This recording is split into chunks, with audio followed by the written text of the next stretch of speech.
Next है जी socio religious reform movements. ये हमारा लास्ट मेजर टॉपिक है मॉडर्न इंडियन हिस्ट्री का। बहुत इंपॉर्टेंट टॉपिक है क्योंकि इससे मेंस में बहुत बार क्वेश्चन पूछे गए हैं। ठीक है, प्रीलिम्स में बहुत क्वेश्चंस बनते हैं, पूछते हैं, लेकिन मेंस के लिए बहुत इंपॉर्टेंट टॉपिक है ये। प्रीलिम्स के लिए भी करेंगे हम इसको। तो ये रिफॉर्म मूवमेंट्स जो हैं मोस्टली 4 रिलीजन्स के लिए कन्फाइंड है। हिंदुइज्म, सिखिज्म, इस्लाम और पारसीज की कुछ रिफॉर्म मूवमेंट्स हैं। दादा भाई नौरोजी की एक थियोसॉफिकल सोसाइटी है। तो ये reform movements mostly socio religious क्यों लिख रहे हैं हम, रिलीजन का सोसाइटी के ऊपर क्या इंपैक्ट है।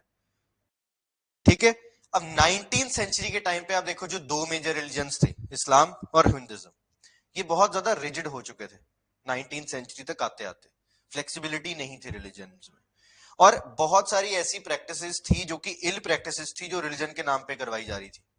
जैसे सती है, या विडोरी मैरिज का इशू है, या इस्लाम में अगर 13 इयर्स एज है तो आपकी मैरिज करवा दी जाती है जब पुबर्टी की एज हिट करती है उस टाइम पीरियड पे। तो ये बहुत सारी ऐसी इविल प्रैक्टिसेस है जो on the name of religion चल रही है।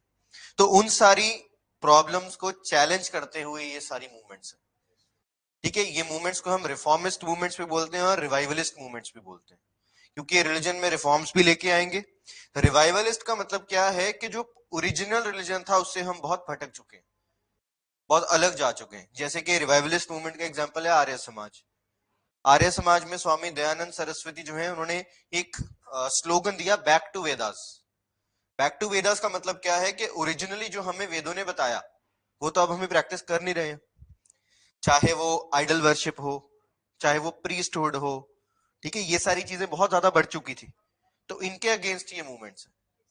तो इसमें कुछ इंपॉर्टेंट मूवमेंट्स आएंगे, जैसे ब्रह्मो समाज है, प्रार्थना समाज है, आर्या समाज है, देव समाज है, बहुत सारी मूवमेंट्स है। इस्लाम की अगर हम बात करें, अब इस्लाम जो है वो ऑलरेडी बहुत पीछे जा चुका था। इस्लाम में मोस्टली रिफॉर्मिस्ट मूवमेंट्स है, रिवाइवलिस्ट मूवमेंट नहीं है। रिफॉर्म का मतलब क्या है कि हम इस्लाम को वेस्टर्नाइज करेंगे। अब जैसे अलीगढ़ मूवमेंट थी, तो अलीगढ़ जो है कंप्लीटली एक एजुकेशनिस्ट मूवमेंट है। ठीक है, कि इस्लाम में हम वेस्टर्न एजुकेशन को इंड्यूस करने की कोशिश करेंगे, जिसके लिए अलीगढ़ स्कूल बना, पहले फिर अलीगढ़ कॉलेज बना, अब आज वो अलीगढ़ यूनिवर्सिटी है बाय सर सैयद अहमद खान। ठीक है, यहाँ वहाबी मूवमेंट थी, एक अब्दुल वहाब थे, अरेबियन टीचर थे।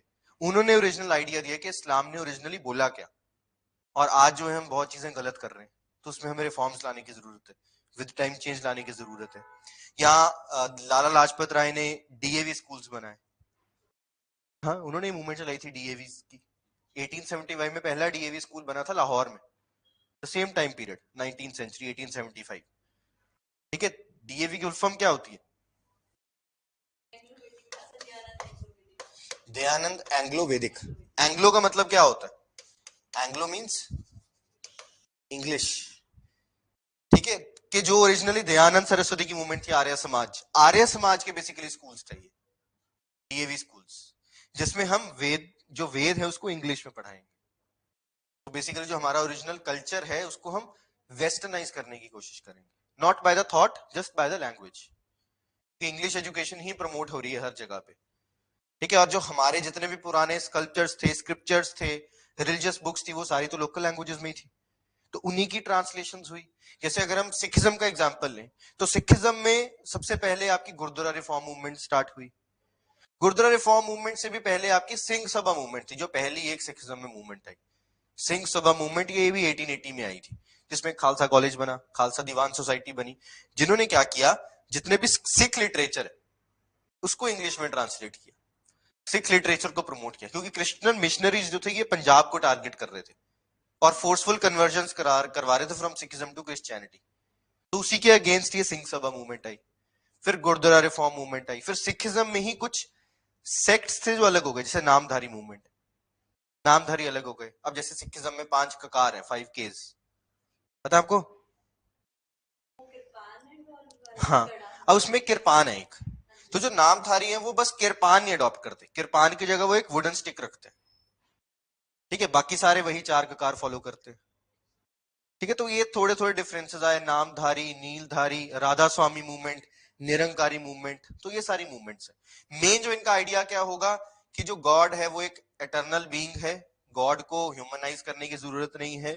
दूसरा, जो प्रीस्टहुड की जो डोमिनेंस है, तब जो जैसे पंडित हैं या कोई भी जो प्रीस्ट हैं, जैसे चाहे गुरुद्वारा है चाहे मस्जिद है, कहीं पे भी जो प्रीस्ट है उनकी डोमिनेंस को कम करने के लिए, ठीक है, ओरिजिनल रिलीजन के आइडिया की तरफ जाने के लिए, तो ये सारी मूवमेंट्स थी। और मेन इनका काम क्या था, एनलाइटनमेंट लेके आना इंडिया में। अब उसी टाइम पे नेशनलिज्म भी बढ़ रहा था, तो नेशनलिज्म में भी बहुत हेल्प हुई सोशल रिलीजियस रिफॉर्म मूवमेंट्स की। जैसे कि इसमें कुछ इंपॉर्टेंट लीडर्स थे, राजा राम मोहन रॉय। रेनेसा पढ़ा था हमने कहीं ना कहीं, रेनेसा जरूर डिस्कस किया होगा। रेनेसा का मतलब होता है rebirth, logical thinking. So Raja Ram Mohan Roy is known as father of Indian renaissance, जो इंडिया में ये रीबर्थ लेके आए, लॉजिकली सोचने का एक आइडिया पूरे अपने फॉलोअर्स में उन्होंने ये इसको प्रोपोगेट करने की कोशिश की। ठीक है, तो ये थोड़ा सा इंट्रोडक्शन लिखते हैं हम। हेडिंग लिख लो, सोशो रिलीजियस रिफॉर्म मूवमेंट्स।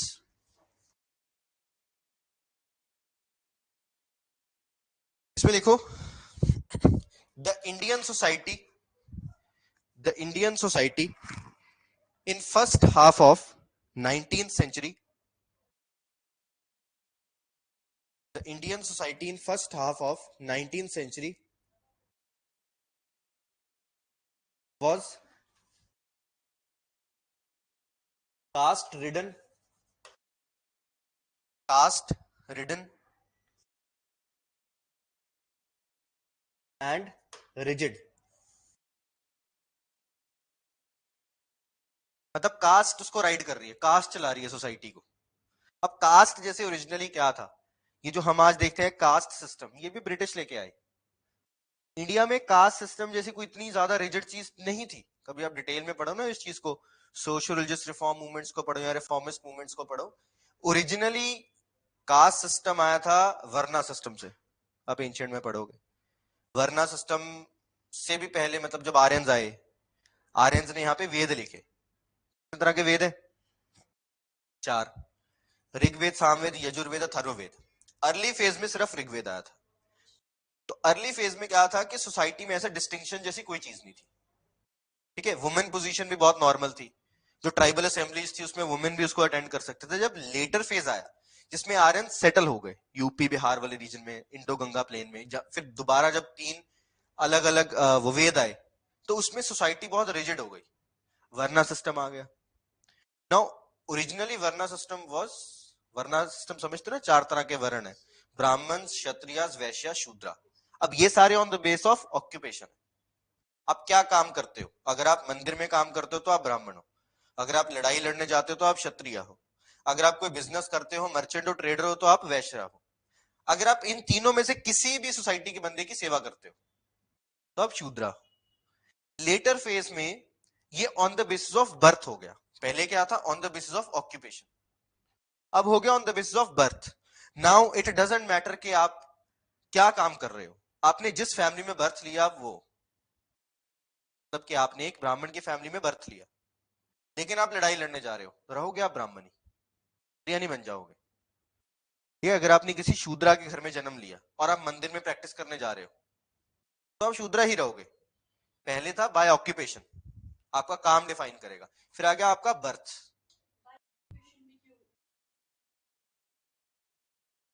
ये ऋग्वेदा में ऐसे लिखा गया था दैट लॉर्ड ब्रह्मा जो हैं उनके शोल्डर के ऊपर प्रीस्ट बैठते हैं, ठीक है, उनके हाथों में क्षत्रियाज हैं, उनकी लैब्स के ऊपर वैश्याज हैं और उनके पैरों में शूद्राज हैं। ठीक है, तो यहां से आइडिया निकल के आया कि कौन सबसे ऊपर होगा कौन सबसे नीचे होगा। This came from God only. ठीक है ना, this was a divine thing, तो इसलिए इसके अगेंस्ट किसी ने कुछ बोला नहीं। ठीक है, then after that the first census, जब पहला सेंसस आया 1872 में, उसमें कास्ट बेस्ड सेंसस आया। उसमें सबसे पहला सेंसर कास्ट बेस्ड सेंसस था। ठीक है, तो उसमें फिर ये कास्ट हमारी सोसाइटी और ज्यादा डिवाइड हो गई, और सबसे ज्यादा डिवीजन जो है वो हिंदू रिलीजन में आया। कास्ट सिस्टम जो रिजिड हुआ वो सबसे ज्यादा हिंदू रिलीजन में हुआ। हिंदू रिलीजन को सब डिवाइड कर दिया गया और तोड़ दिया गया। ठीक है, तो so this was the same time, the late 19th century, 1872। ठीक है, तो इसलिए जो हमारी सोसाइटी थी उसको कास्ट चला रही थी। ठीक है, आगे लिखो, it followed certain practices. Next point, it followed certain practices which were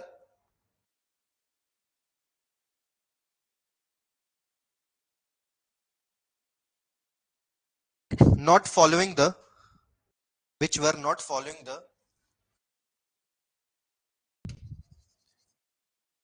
humanitarian feelings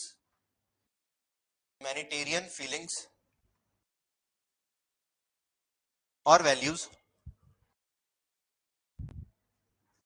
but were being followed in the name of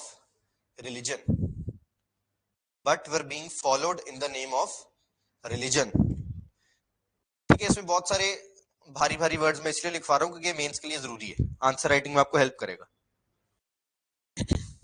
ठीक है, आगे लिखो। some enlightened indians like some enlightened indians like Raja Ram Mohan Roy, comma, Ishwar Chandra Vidyasagar,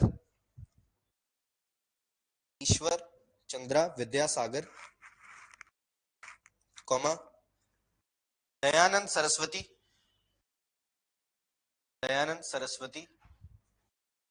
and many others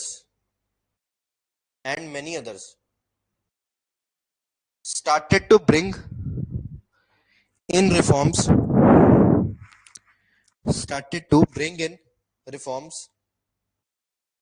in society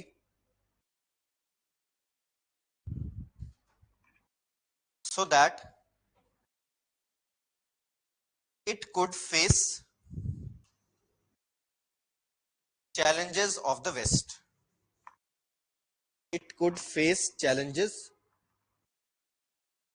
West.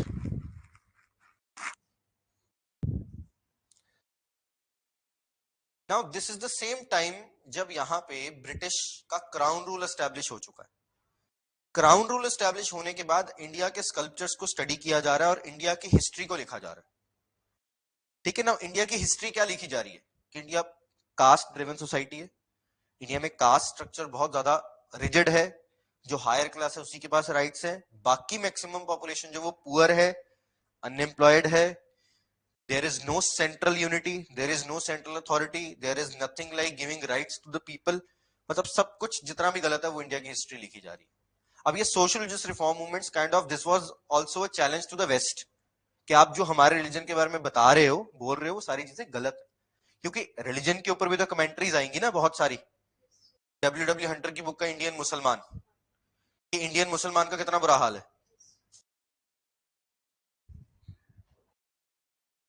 Good evening, it's very late, traffic था, बैठो बैठो।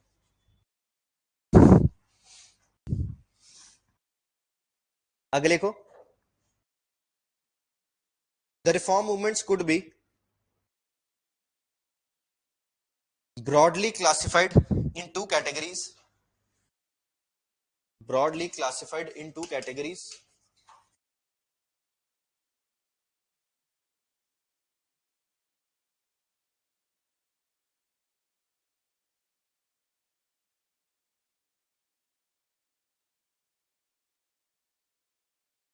Reformist movements and revivalist movement। ठीक है, सिर्फ आर्य समाज जो रिवाइवलिस्ट है, बाकी ऑलमोस्ट सारी ही रिफॉर्मिस्ट है। ये जब हम करेंगे सारे तो तब चीजें आपको क्लियर हो जाएंगी। आगे लिखो। The reformist as well as revivalist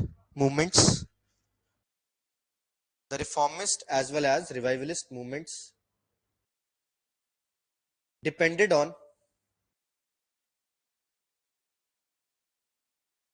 various appeals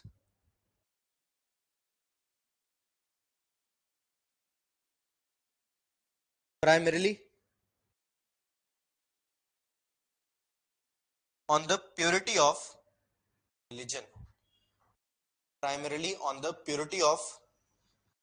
religion and its effect on society।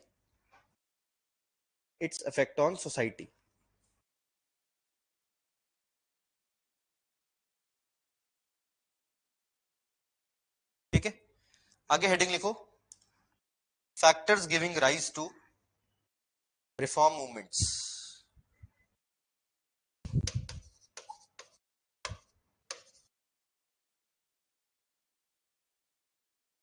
Factors giving rise to reform movements, क्या ऐसे फैक्टर्स थे जिसकी वजह से रिफॉर्म मूवमेंट्स आई? ठीक है, तो मल्टीपल फैक्टर्स थे। आपको क्या लगता है क्या फैक्टर्स हो सकते हैं? अब तो पूरी मॉडर्न हिस्ट्री पढ़ ली आपने, ब्रिटिश का नेचर समझ आ गया होगा आपको। पॉजिटिव भी बता सकते हो, नेगेटिव बता सकते हो, कुछ भी। है ना, उनको लो फील वो करवाते हैं कि है ना, जो वो सुपीरियर हैं, जो ब्रिटिश हैं, फिर they're not inferior, we have a good history, हमारा जो वो है history. Also, they were not very aware of the culture of India and their city. So तो उनको दिखाने के लिए कि देखो हम कितने रिच हैं। नहीं, तो इनको inferior ना ठीक है, और कुछ? उनकी एजुकेशन सिस्टम को आप ऐसे डिनाई नहीं कर सकते ना, अपना इंग्लिश एजुकेशन बेस करके कि आप सुपीरियर हो।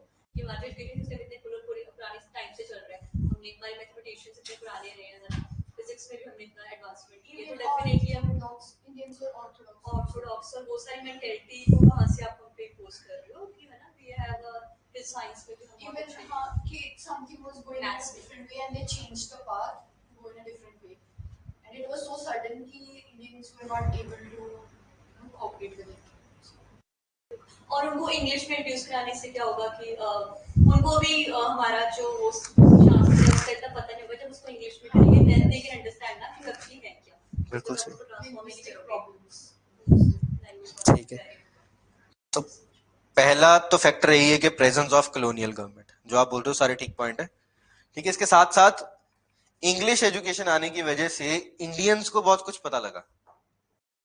हमें भी तो फायदा हुआ ना, इंडियंस को डेमोक्रेसी के बारे में पता लगा, लिबरलिज्म के बारे में पता लगा, सोशलिज्म के बारे में पता लगा, सबसे बड़ी बात है सेक्युलरिज्म के बारे में पता लगा कि रिलीजन इज इक्वल, सारे रिलीजन एक जैसे हैं। ठीक है, तो इंग्लिश एजुकेशन का फायदा हुआ ये मूवमेंट्स के लिए, इंग्लिश एजुकेशन आने का बहुत बड़ा फायदा हुआ। ठीक है, क्योंकि अब इंग्लिश एजुकेशन जब तक नहीं आया तो हमारी सोसाइटी तो हजारों सालों से एक जैसी चल रही है। ठीक है, अब ये देखो कि ये मूवमेंट्स का राइज होने के फैक्टर्स क्या है, क्या ऐसे फैक्टर्स थे कि मूवमेंट्स आई, हम उनकी बात कर रहे हैं। ठीक है, आप मुझे क्या बता रहे हो कि ब्रिटिश के ऊपर क्या इंपैक्ट हुआ उसका, मैं वो नहीं पूछ रहा हूं। व्हाट वर द फैक्टर्स जिसकी वजह से ये मूवमेंट्स आ रही है, रिफॉर्म मूवमेंट्स आ रही हैं? तो पहला सबसे बड़ा फैक्टर तो ये है कि यहाँ पे कॉलोनियल गवर्नमेंट थी, ये तो मूवमेंट्स आई, पहले क्यों नहीं आई? सती तो बहुत पहले से चल रही थी।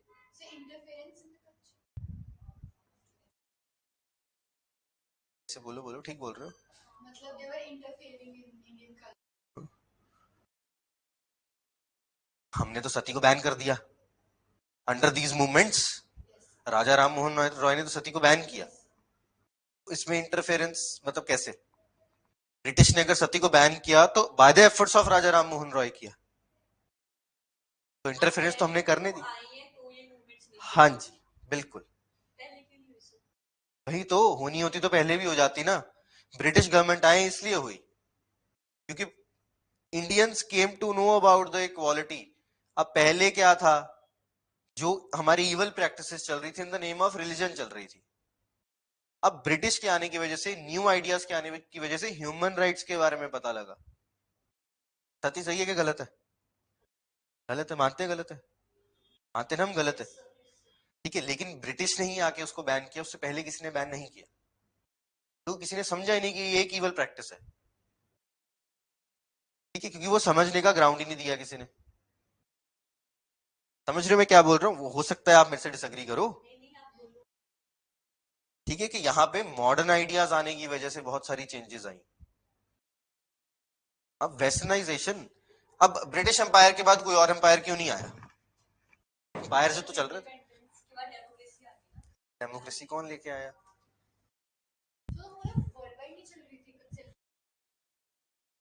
चलो चल रही हो वर्ल्ड वाइड, इंडिया में कौन लेके आया? इंडिया में तो ब्रिटिश ही लेके आए ना, इससे पहले क्यों नहीं आई कभी डेमोक्रेसी? या इसके बाद कोई और एम्पायर क्यों नहीं बना? कोई और एम्पायर बन जाता। नहीं बना ना, क्योंकि नेशनल मूवमेंट आ गई। नेशनल मूवमेंट कहां से आई? नेशनलिज्म से आई। नेशनलिज्म कौन लेके आया? हमारे इंडियन लीडर्स, जो कि कहां गए पढ़ने? लंदन। लंदन से ये सारे आइडियाज इंडिया में लेके आए। ठीक है, राजा राम मोहन रॉय के एफर्ट्स की वजह से सती को बैन किया गया। हमने दूसरा नाम लिखा ईश्वर चंद्र विद्यासागर। इन्होंने वीडो रीमैरिज एक्ट को इंट्रोड्यूस करवाया 1856 में, लॉर्ड डलहौजी के टाइम पे हमने लिखा था। तो विडो रीमैरिज जो थी ये भी एक इवल प्रैक्टिस थी। एक विडो हो गई, यहाँ तो सती हो जाएगी, या फिर सारी उम्र एक सिस्टम होता था, purdah system. If you are widow, सारी उम्र आपको पर्दे में रहना। ठीक है, तो कई जगह पे सती था, जहां पे सती नहीं था वहां पे पर्दा सिस्टम था। यहाँ पे विडो रीमैरिज आ गया। अगर आप विडो हो तो आप दोबारा रीमैरी करवा सकते हो। और इस एक्ट में एक और चीज थी कि आपका जो पुराने हस्बैंड का प्रॉपर्टी का क्लेम होगा वो भी आप कर सकते हो। समझ रहे हो? अगर हस्बैंड की डेथ होगी, उसकी प्रॉपर्टी आपको मिलेगी, आप दोबारा रीमैरी करवा रहे हो, वो वाली प्रॉपर्टी का क्लेम भी आपके ऊपर रहेगा।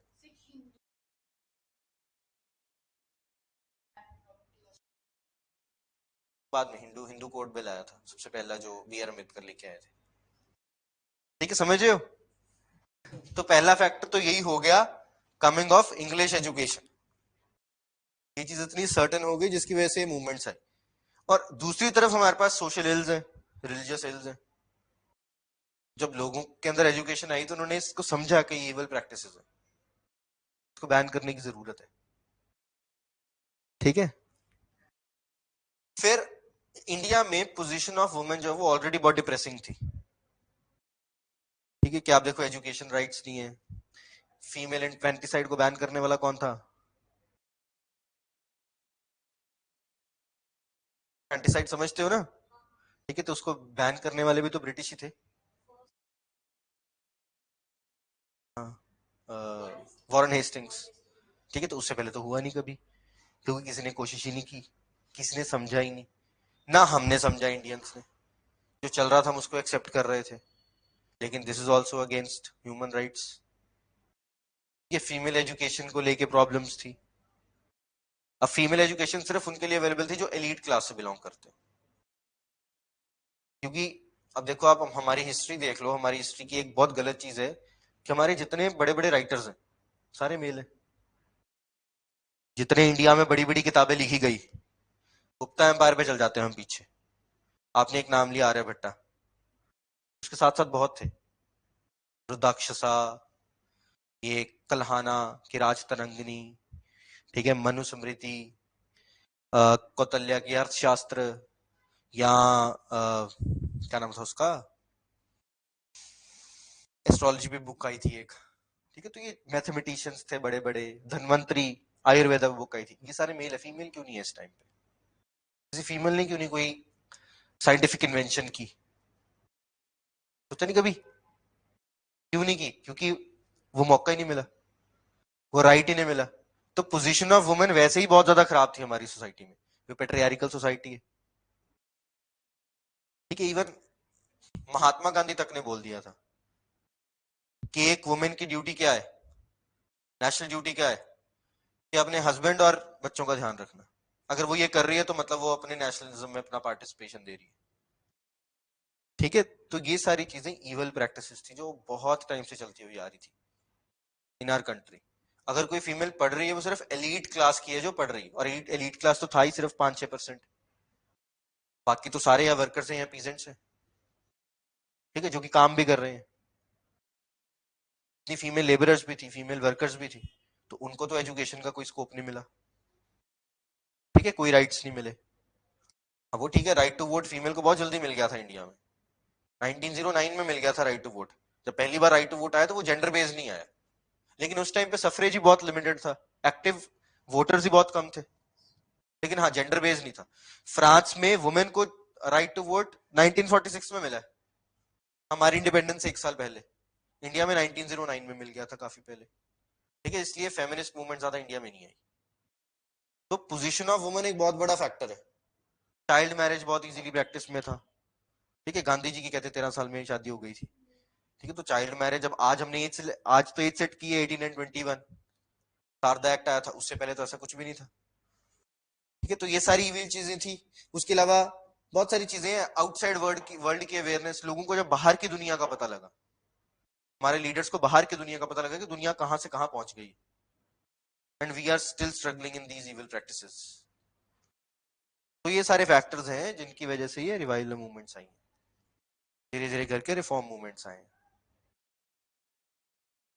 ठीक है, अब जब आप एंशिएंट हिस्ट्री पढ़ोगे तो उसमें भी आप पढ़ोगे जो अर्ली वैदिक एज है उसमें देयर वर फीमेल राइटर्स, कुछ थे, एक थे बड़ी फेमस लोपा मुद्रा।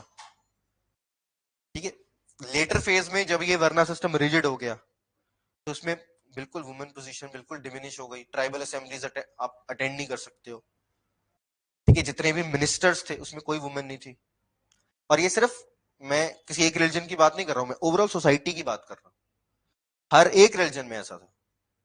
दिल्ली सल्तनत पढ़ो आप, एक आई थी सिर्फ रजिया सुल्ताना, उसको भी क्यों मार दिया गया? Because she was women. ठीक है, वो एक लेडी थी और उसके फादर इल्तुतमिश ने बोला था कि उसके दो बेटे थे इल्तुतमिश के, लेकिन उसने बोला मेरी बेटी बैठेगी थ्रोन पे। लेकिन जो नोबिलिटी थी उस टाइम की उसको एक्सेप्टेबल नहीं था, नोबिलिटी वाज ऑर्थोडॉक्स। तो नोबिलिटी ने ही मरवा के इल्तुतमिश के बेटे को थ्रोन पे बिठा दिया, जो कि बिल्कुल अनेबल रूलर था, वो बिल्कुल अच्छा एडमिनिस्ट्रेटर नहीं था, लेकिन तो भी बिठा दिया क्योंकि एक लड़की नहीं बैठेगी। तो ये तो पहले किसी ने इस चीज के खिलाफ आवाज ही नहीं उठाई। ठीक है, फिर यूरोप में भी ऐसा ही था, यूरोप में फिर वेव्स ऑफ फेमिनिज्म आया, वेव्स ऑफ फेमिनिस्ट मूवमेंट्स आई, जिसके बाद ये जेंडर इक्वालिटी और वुमेन एम्पावरमेंट की बातें स्टार्ट हुई, तो फिर वो इंडिया तक पहुंची। फिर ये भी एक रीजन है बहुत बड़ा रिफॉर्म मूवमेंट्स का। ठीक है, तो ये ब्रॉडली यही सारे रीजंस हैं जो आपको बताए। ठीक है,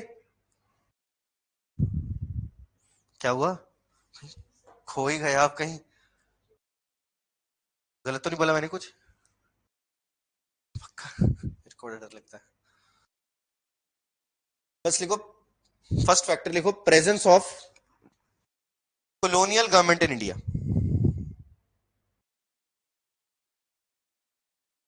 Presence of colonial government in India. इसमें लिखो first point, when British came to India, when British came to India, they introduced English language. They introduced English language as well as modern ideas. Introduced English language as well as modern ideas. Second point, इसी में ही, these ideas were liberty, social and economic equality, social and economic equality, comma, fraternity, comma, democracy,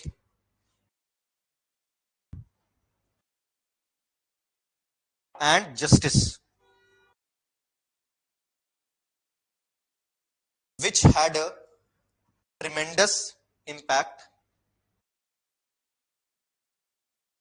which had a tremendous impact on Indian society.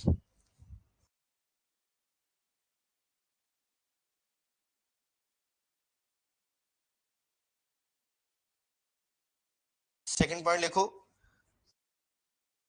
Ji,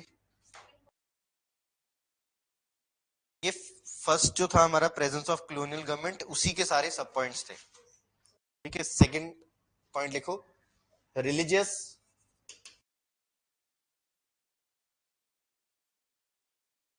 and social ills, religious and social ills. इसमें एक ही point है बस, Indian society in 19th century, Indian society in 19th century was caught with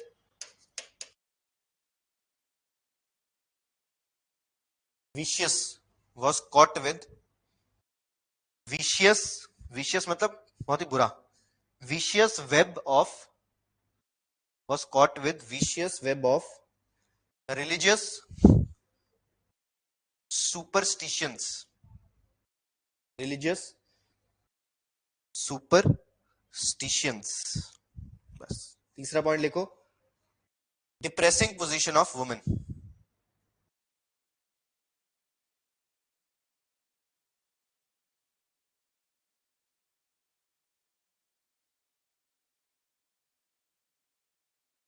इसमें सब point बनाओ, ये major point है, तो सब पॉइंट बनाओ. First, killing of female infants at birth. Killing of female infants at birth. Second, child marriage was prevalent. Child marriage was prevalent. Third, practice of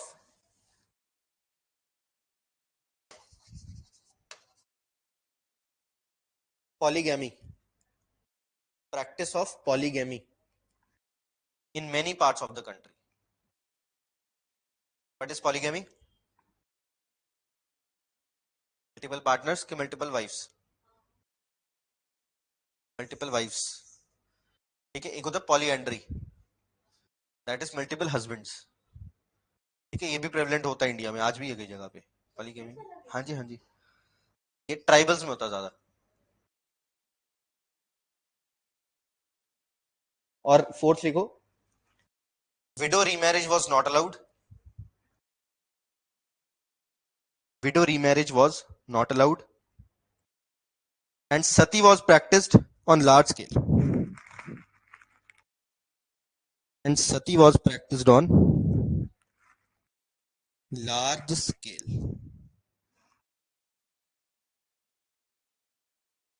ठीक है, नेक्स्ट मेजर पॉइंट लिखो, spread of education.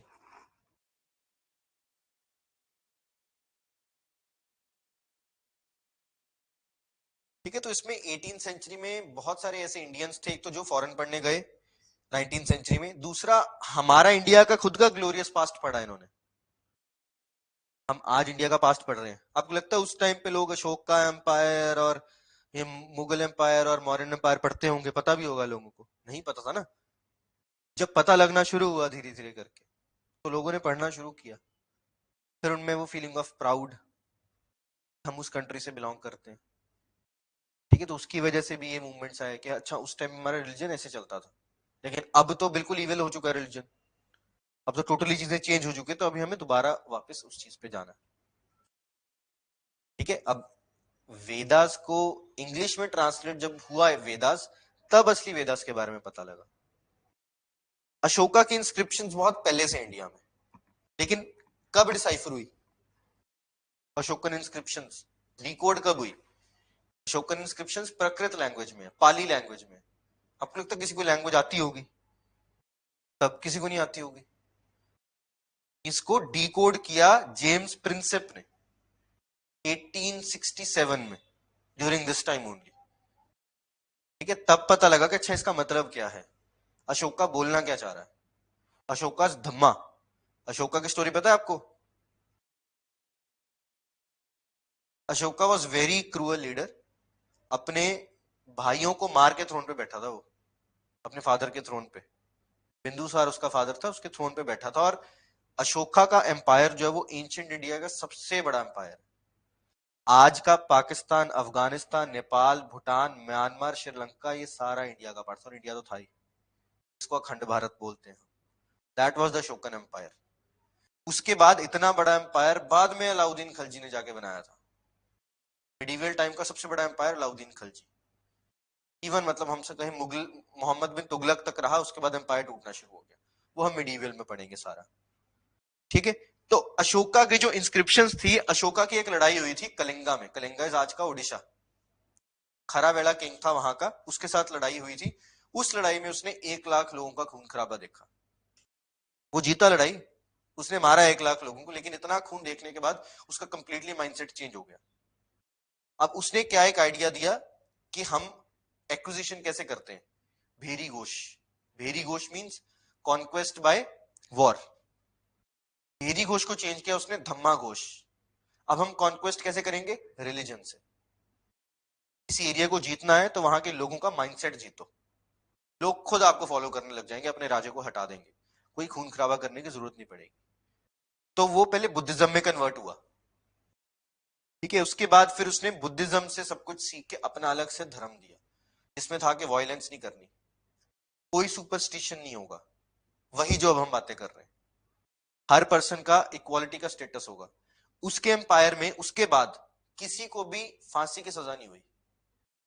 उसने बोला कि मेरे पास right ही नहीं है किसी की जान लेने का, किसी ने कोई जुर्म किया हम उसको सजा दे सकते हैं, हम उसको जेल में बंद कर सकते हैं, लेकिन एग्जीक्यूशन का ऑर्डर नहीं देंगे बिल्कुल भी। अपने बड़ों की रिस्पेक्ट करना, ब्राह्मण्स की रिस्पेक्ट करना, जो रिलीजियस प्रीचर्स हैं उनकी रिस्पेक्ट करना, लेकिन कास्ट सुपरस्टिशंस को नहीं मानना, ठीक है। नॉन वायलेंस को प्रैक्टिस करना। तो ये सारी चीजें उसने कहां पे लिखी? अपने पिलर्स पे, इंस्क्रिप्शंस पे। He became the first leader of हमारा हिस्ट्री जिसने अपने लोगों से डायरेक्टली बात की। उसके बाद आने वाले लोगों ने भी नहीं किया। आपको लगता है कि औरंगजेब ने कभी लोगों से बात की होगी, या अकबर ने कभी अपने लोगों से बात की होगी? नहीं की। उसने की अपने पूरी प्रजा से बात। कैसे की? Through inscriptions. जगह जगह पे लोगों के लिए इंस्ट्रक्शंस लिखता था, लोग वो जाके पढ़ते थे। नालंदा यूनिवर्सिटी स्टार्ट हुई। नालंदा यूनिवर्सिटी के अंदर 2000 स्टूडेंट्स के रेजिडेंशियल कॉम्प्लेक्सेस बने हुए थे। एक हॉस्टल यूनिवर्सिटी थी, एक रेजिडेंशियल यूनिवर्सिटी थी नालंदा यूनिवर्सिटी। दूर दूर की कंट्री से वहां पे लोग पढ़ने आते थे। यहाँ पे history, philosophy, art, culture, politics, economy, सारी चीजें पढ़ाई जाती थी नालंदा यूनिवर्सिटी में, ठीक है। ह्यूनसेंग आया था, एक चाइनीज ट्रैवलर था, ठीक है, चाइना से पढ़ने आया था यहाँ पे। फाहेन आया था, ये चंद्रगुप्ता के टाइम पे आया था, मॉडर्न एम्पायर में, ये शोका से पहले।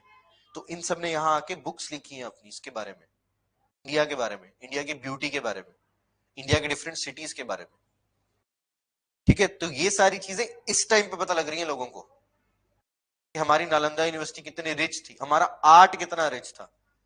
हमारा art, 3 major school of arts थे, आप आर्ट एंड कल्चर में पढ़ोगे। Gandhara school of art, Takshashila school of art और Amaravati school of art. Takshashila है आज का पाकिस्तान, उस टाइम का पंजाब, ठीक है। गंधारा स्कूल ऑफ आर्ट भी उसी को बोलते हैं, तक्षशिला स्कूल ऑफ आर्ट को। अमरावती स्कूल ऑफ आर्ट है आंध्र प्रदेश में। एंड तीसरा मथुरा स्कूल ऑफ आर्ट, जो मथुरा में, यूपी में, यहाँ पे आर्ट सिखाया जाता था लोगों को। और जो तक्षशिला स्कूल ऑफ आर्ट ना, that is of the Hellenistic era. Hellenistic era जो कि ग्रीस में डेवलप हुआ।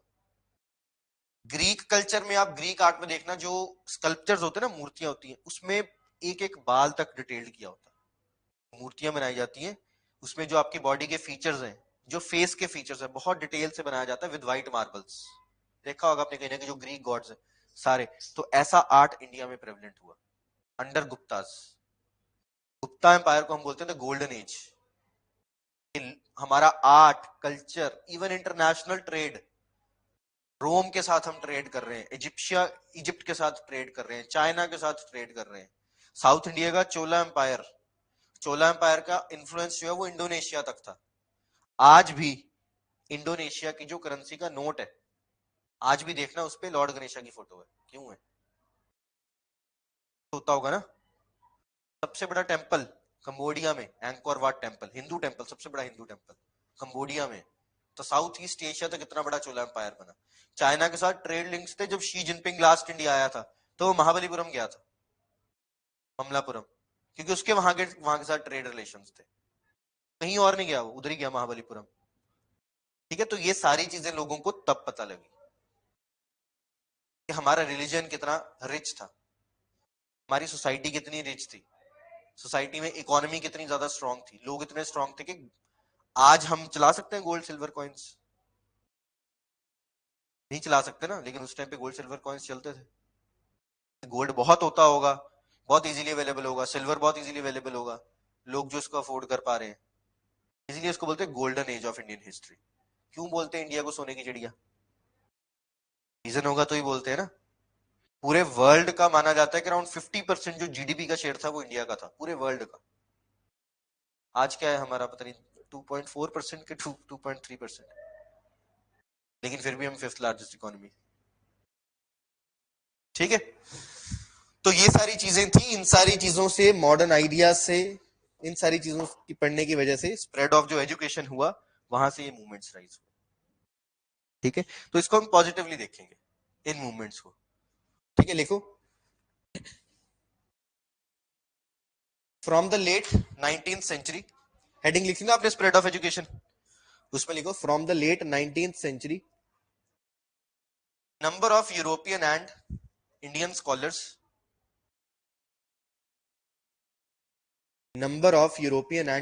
scholars started to study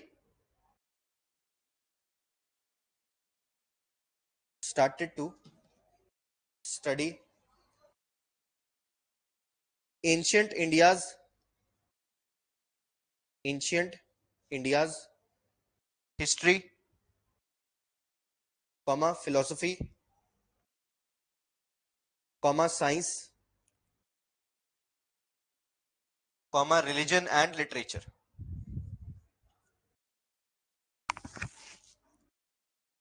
Religion and literature. अब जैसे आप पढ़ोगे आर्यंस की इन्वेजन, तो ओरिजिनल होम ऑफ आर्यंस क्या है, कहां से आए आर्यंस? Central Asia. किसने दी थ्योरी? Max Miller, British. हमें तो पता ही नहीं था आर्यंस के बारे में। एशियाटिक सोसाइटी ऑफ बंगाल बनी, इन्होंने बोला यूरोप से आए, हमें तो नहीं पता था। कि इन्होंने बाल गंगाधर तिलक बुक लिखेंगे the Arctic home of Vedas, ठीक है, उन्होंने दी थ्योरी इसी टाइम पे। इससे पहले तो किसी ने बात नहीं की आर्यंस की। तुगलक को तो नहीं पता था कि आर्यंस आए थे पहले, या अकबर को नहीं पता था कि इंडस वैली सिविलाइजेशन होता था पहले। इनको तो कुछ, इन्होंने क्योंकि कोशिश ही नहीं की, खोज ही नहीं की। ठीक है, अब लुई फिलिप एक पर्सन था, ये अपना ब्रिटिश आर्मी का, कंपनी की आर्मी का था, उसको घूमने का शौक था, तो आर्मी को छोड़ के उसने नॉर्थ वेस्टर्न इंडिया घूमना स्टार्ट कर दिया। घूमते घूमते वो नॉर्थ वेस्टर्न इंडिया में कुछ खंडरों में पहुंच गया, पुराने खंडर मिले उसको, उसने जाके अपनी कंपनी को इन्फॉर्म किया। ठीक है, अपने क्राउन को इन्फॉर्म किया, तब जाके अपने ऑफिशियल्स को, तो क्राउन ने जाके सर्वे किया। अब उसको सर्वे करने के लिए उन्होंने एक अलग से ऑर्गेनाइजेशन बना दी, आर्कियोलॉजिकल सर्वे ऑफ इंडिया 1880 में। मुगल करते हैं ऐसे, उनको मिला छोड़ो, उन्हें क्या करना है। 40 इयर्स तक उसको स्टडी किया, फॉर 40 इयर्स। पेशेंस देखो आप, कितने वो कीन थे जानने के लिए, कि 40 साल के बाद जाके 1920 में उन्होंने अनाउंस किया Harappa civilization. They were sure. 1880 में आर्कियोलॉजिकल सर्वे ऑफ इंडिया बना, 1920 में अनाउंसमेंट हुई, तो 40 साल तक उन्होंने वहां पे सर्वेस किए। इंडियंस भी इन्वॉल्व थे उसमें। 1880 is the same late 19th century. ठीक है, तो ये चीजें भी, आर्कियोलॉजी भी पढ़ रहे हैं इंडिया की। आगे लिखो, this growing knowledge of India's past glory provided to the Indian people a sense of pride on their civilization. A sense of pride on their civilization.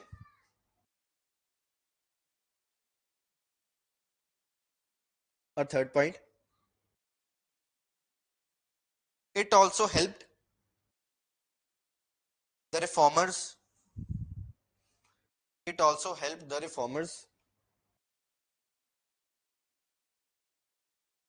In their work of religious and social reform. In their works of religious and social reform, for their struggle against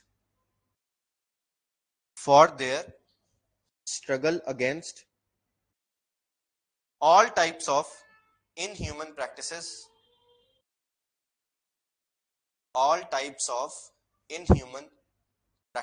and superstitions. All types of inhuman practices and superstitions. और last point है, major point, awareness of outside world.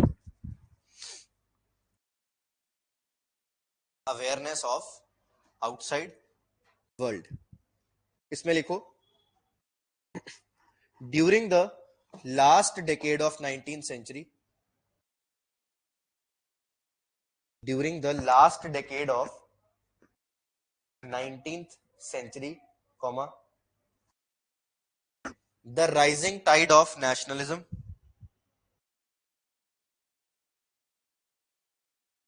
and democracy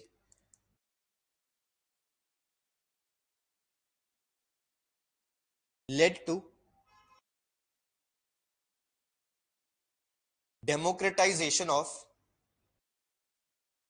social institutions, led to democratization of social institutions and religious outlook of Indian people,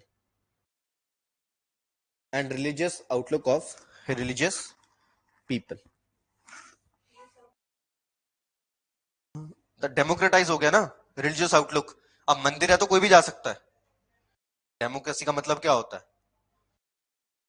सब लोगों को equality है ना, सब लोगों को अधिकार है। तो अगर आप रिलीजियस इंस्टीट्यूशंस की बात करो तो वहां पे ऐसा नहीं है कि फीमेल्स आर नॉट अलाउड, ठीक है, यहाँ कोई एक low class society is not allowed, क्योंकि क्या है कि अब पंजाब में भी ऐसे बहुत है, हर कास्ट ने अपने गुरुद्वारे बनाए हुए हैं।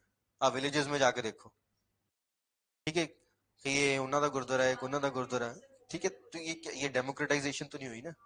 डेमोक्रेटाइजेशन तो क्या हुआ कि रिलीजन ने कुछ और बोला है, हम कुछ और। अब ये आज तक हम इवल प्रैक्टिसेस कर रहे हैं, वैसे देखा जाए तो ये आज तक ऐसे होता है। और ये है कहां पे? सिर्फ इंडिया में ही है। अब बाहर की रिलीजन देखो, क्रिश्चियनिटी में ऐसा नहीं है, वहां पे कास्ट नहीं है, वहां पे क्लास है। और ब्रिटेन देखो, यूएस देखो, वहां पे कास्ट डिस्टिंक्शंस नहीं होंगी, क्लास के बेसिस पे डिवाइड होगा। क्लास कैसे डिवाइड होगी? Higher class, middle class, lower class. वो इंडिया में भी है। तो इंडिया में कास्ट भी है और क्लास भी है, हर तरह से डिस्क्रिमिनेशन है ना। हम हर पर्सन किसी ना किसी एक क्लास के साथ एसोसिएट कर दिया जाता है या किसी कास्ट के साथ एसोसिएट कर दिया जाता है। वहां पे ऐसा कुछ भी नहीं है। यही है ना वेस्टर्न थॉट, ठीक है। इसका मतलब ये नहीं कि इंडिया छोड़ के बाहर चले जाना है तो नहीं प्लान किसी का। प्लान भी पहला यूपीएससी, दूसरा आइल्स। चलो होना भी नहीं चाहिए। आगे लिखो, बस इसमें लास्ट पॉइंट लिखो इसी में, अवेयरनेस में। Factors such as growth of national sentiments, growth of national sentiments, comma, emergence of new economic forces, emergence of new economic forces, comma, spread of education, spread of education and impact of modern western ideas, impact of modern western ideas, increased awareness and strengthened the reform movements, increased awareness and strengthened the reform movements।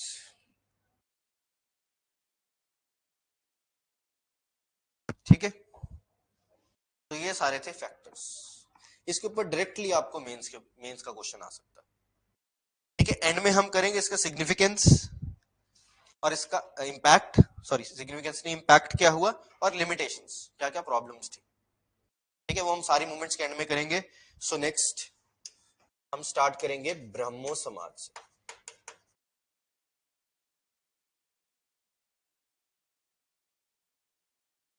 ब्रह्मो समाज, तो heading लिख लो ब्रह्मो समाज। अब ब्रह्मो समाज जो है, ये किसका फाउंडर कौन है? राजा राम मोहन रॉय। सबसे पहले उन्होंने बहुत पहले 1817 में, 1817 में सभा बनाई थी, ब्रह्मो सभा। उसमें क्या था कि कुछ ग्रुप ऑफ पीपल मिलके बैठ के गॉड की प्रीचिंग करेंगे और भगवान के ऊपर बात करेंगे। हर पर्सन जो है, इंटेलेक्चुअल्स थे ये सारे। It was the first modern intellectual movement of India. सारे religious intellectuals who will come together and they will discuss God कि व्हाट मतलब उनका क्या से है, what is their say on God. तो पहले तो ये सभा की तरह काम करती रही, बाद में इस डिस्कशन से मल्टीपल आइडियाज निकले और डिस्कशन से मल्टीपल व्यू पॉइंट्स निकले कि हमारा रिलीजन आज कितना अलग हो चुका है। और 1828 में इसको फिर मूवमेंट बना दिया गया। इस सभा का एम क्या हो गया कि अब हमने ये सारी चीजें जो हमने चर्चा की है इसको हटाना है। तो राजा राम मोहन रॉय ने एक सभा बनाई पहले, उसके बाद इसको मूवमेंट बना दिया गया। अब इसका मेन एम था, ये अगेंस्ट आइडल वर्शिप था, रिलीजन की अगर हम बात करें मूर्ति पूजा, बाकी जो भी कास्ट और रिलीजन के सुपरस्टिशंस है उनके अगेंस्ट, जैसे कि एक जनेऊ, यू नो व्हाट इज जनेऊ, ठीक है, जो ब्राह्मण्स डालते हैं, ये जनेऊ का भी इशू था कि जनेऊ क्यों डालना है, जनेऊ जो है ये सिर्फ ब्राह्मण्स डालते हैं। तो ये तो कास्ट में डिस्क्रिमिनेशन आ गई कि सिर्फ ब्राह्मण डाल सकते हैं और कोई नहीं डाल सकता, ठीक है। तो ऐसी ऐसी करके छोटी छोटी प्रैक्टिसेस, उसके ऊपर इश्यूज आने स्टार्ट हो गए। ऐसा नहीं था कि सबने इसको सपोर्ट किया, इसके अगेंस्ट एक मूवमेंट बनी, देव समाज बाय राधाकांत देव, वो इनके अगेंस्ट थे कि जो आप बातें बोल रहे हो, आप रिलीजन के अगेंस्ट कैसे बोल सकते हो, तो हमारी प्रैक्टिसेस है, हमारा कल्चर है, हम गॉड को प्रीच कर रहे हैं, ठीक है। तो ब्रह्मो समाज में और लीडर्स आएंगे, देवेंद्रनाथ टैगोर, फादर ऑफ रविंद्रनाथ टैगोर, केशव चंद्रा सेन आएंगे, ठीक है। तो ब्रह्मो समाज बहुत अच्छा चलेगा। मेन इसका आइडिया था अगेंस्ट आइडल वर्शिप, और उसके अलावा जो वेदास के जो मंत्र है जब साथ में मिलते थे तो उसकी एन्चैंटिंग करते थे, बस के मंत्रों को पढ़ेंगे, उसकी एन्चैंटिंग करेंगे जो ओरिजिनली वेदास में बोला गया है। जैसे वेदास में देयर आर नेचुरल गॉड्स, तो हम नेचुरल गॉड्स को प्रीच करेंगे, ह्यूमन गॉड्स को प्रीच नहीं करेंगे, लाइक सूर्य, अग्नि, वायु, पृथ्वी, ये सारे गॉड्स हैं, ठीक है। और गॉड जो है एक इटर्नल बीइंग है, God is formless, God is orderless, God is shapeless, God is some force जो कि अर्थ को चला रही है। तो अब हम उसको ह्यूमन फॉर्म कैसे दे सकते हैं, ठीक है। तो बस उस चीजों को प्रीच किया इन्होंने। बाद में आफ्टर डेथ ऑफ राजा राम मोहन रॉय, केशव चंद्रा सेन और देवेंद्रनाथ टैगोर, इनके बीच में इशू हो गया जनेऊ को लेके, तो ये डिवाइड हो गई, एक बन गए साधारण ब्रह्मो समाज, एक बन गए ब्रह्मो समाज ऑफ इंडिया, ठीक है। लेकिन ये इंपॉर्टेंट क्यों है, क्योंकि ये फर्स्ट मॉडर्न इंटेलेक्चुअल मूवमेंट है और ये कहां स्टार्ट हुई, बंगाल में। इसलिए इसी ने ही एनलाइटनमेंट दी लोगों को। इसका मेन एम क्या था, लोगों को एनलाइटन करना। एनलाइटनमेंट का मतलब समझते ना, एक जागृति लेके आना लोगों के बीच में, लोगों को जगाना, सोए हुए लोगों को कि दुनिया कहां पे है और हम कहां पे। और इसी के एफर्ट्स की वजह से, राजा राम मोहन रॉय के एफर्ट्स की वजह से सती को बैन किया गया। सती वाज आल्सो इविल प्रैक्टिस, तो ऐसी इविल प्रैक्टिसेस के अगेंस्ट भी इनके मूवमेंट्स थे, इनके कैंपेन्स थे, जगह जगह गांव गांव में जाके लोगों को बताते थे कि ये हमारी इविल प्रैक्टिस है, इसको हमें बंद कर देना चाहिए। एंड फाइनली ब्रिटिश के साथ मिलकर उन्होंने बंद भी करवा दिया, ठीक है। और उस टाइम तक तो कंपनी रूल चल रहा था, तो कंपनी ने इसको बैन किया था, जो कि हमने रिवोल्ट ऑफ 1857 के कॉजेज में भी पढ़ा था, सोशल कॉज में हमने पढ़ा था ना, बैन ऑन सती, ये वही बैन ऑन सती है जिन्होंने किया। उस टाइम हमने नाम भी लिखा होगा शायद इनका, बाय द एफर्ट्स ऑफ राजा राम मोहन रॉय। राजा का टाइटल किसने दिया था इनको, राजा थोड़ी थे ये तो आम इंटेलेक्चुअल थे। ऑप्शंस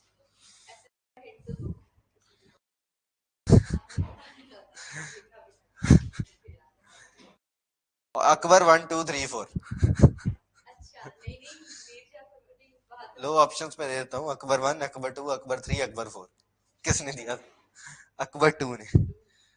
अकबर 2 एक ही चीज के लिए जाना जाता है, इनको टाइटल देने के लिए राजा का टाइटल दिया था, ठीक है। तो कोई नहीं, इसको कल लिख लेंगे हम ब्रह्मो समाज को। उसके बाद हमारे पास प्रार्थना समाज है, सत्यशोधक समाज है, सत्यशोधक समाज बहुत फेमस है ज्योतिबा फुले की।